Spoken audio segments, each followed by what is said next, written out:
蘭塘元帥嘅隱居地，牛肉乾、古村落、河魚乾、白辣椒，邊個你至愛？今日我哋嚟到清遠連州嘅一個古鎮鳳陽鎮，帶你體驗歷史嘅韻味。鳳陽牛肉乾，連州最出名嘅特產之一，上過 CCTV 㗎。寶，鳳陽牛肉乾啱唔啱啊？柴火烤至七成乾，反面比番薯仲快，用心翻好每一面。哇，呢嚿靚啊！紋路清晰，又肥又瘦，雪花同埋頸嘅呢個位置係最好食㗎。呢個咩嚟㗎？灰嚟剪鬧嘅，正宗嘅灰水啦，呢啲整出嚟嘅灰水齊先好食啊！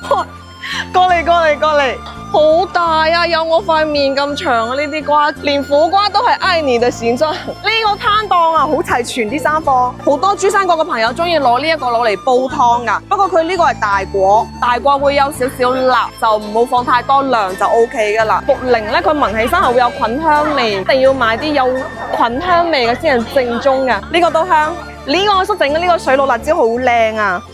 都係牛肉乾嘅呢個最佳搭檔，野生河魚乾60蚊到140蚊不等，俾啲豆豉落去蒸一蒸佢就搞掂㗎啦。好似呢啲農村嘅墟呢，好多阿姨攞啲自己種嘅豆類出嚟賣㗎，黑豆啊、黃豆啊、青豆啊、赤小豆啊、味豆啊，好多。人間煙火氣都係要返鄉下揾，呢度果然好有韻味。